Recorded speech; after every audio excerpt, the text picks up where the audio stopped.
तो चलिए शुरू करते हैं इसका सेकंड एपिसोड। लेकिन उससे पहले अगर आपने हमारे चैनल को सब्सक्राइब नहीं किया है तो मेरी दिल से रिक्वेस्ट है, प्लीज़ आप हमारे चैनल को सब्सक्राइब कर दीजिए। और अगर आप सपोर्ट नहीं करेंगे तो हम आगे नहीं बढ़ेंगे। तो चलिए शुरू करते हैं। लाइब्रेरी की उस मुलाकात के बाद आरव ने घर जाकर वो किताब पढ़नी शुरू की। शुरुआत में बस वो यूं ही कुछ पन्ने पलटता रहा, लेकिन कहानी में अंत तक खो ही गया। शायद पहली बार किसी चीज़ ने उसके भीतर की उलझनों को छूने की कोशिश की थी। दूसरे दिन आरव सुबह सुबह अपनी कार में बैठा और बिना किसी प्लान के गुलमोहर लाइब्रेरी पहुंच गया। मायरा अलमारी में किताबें सजाते हुए गुनगुना रही थी। तेरे नाम से जी लूं, तेरे नाम से मर जाऊं। आरव ने धीरे से दरवाज़ा खोला और भीतर आ गया। उसे देखकर मायरा चौंकी, फिर मुस्कुराई। अरे, आपने तो कहा था कि किताबें आपकी चीज़ नहीं। अब शायद बनने लगी है, आरव ने हल्की सी मुस्कान के साथ जवाब दिया। कैसी लगी गॉन गर्ल? थोड़ी पागल कहानी थी, मगर मैंने पूरी रात पढ़ी, आरव ने ईमानदारी से कहा।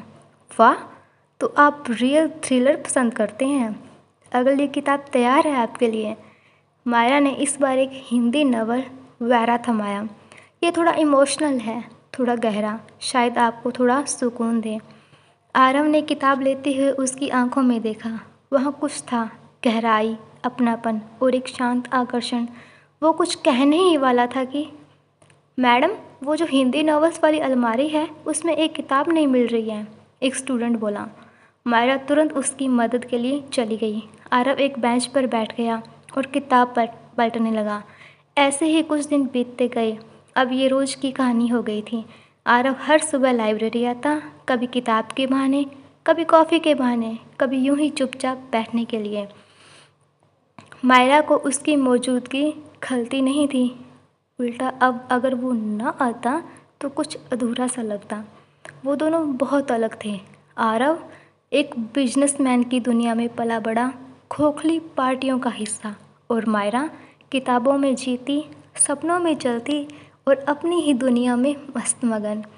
फिर भी कुछ था जो उन्हें जोड़ रहा था, हर मुलाकात में कुछ नया एहसास। एक शाम आरव ने कहा, मायरा, तुम्हारे नाम का मतलब क्या है? मायरा मुस्कुराई। मतलब नहीं पता, पर जब कोई पुकारता है तो अच्छा लगता है।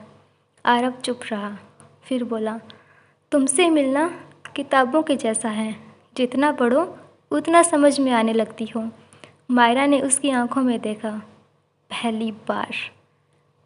तो बताइए, आपको ये चैप्टर या ये एपिसोड कैसा लगा? फिर हम तीसरा एपिसोड शुरू करेंगे।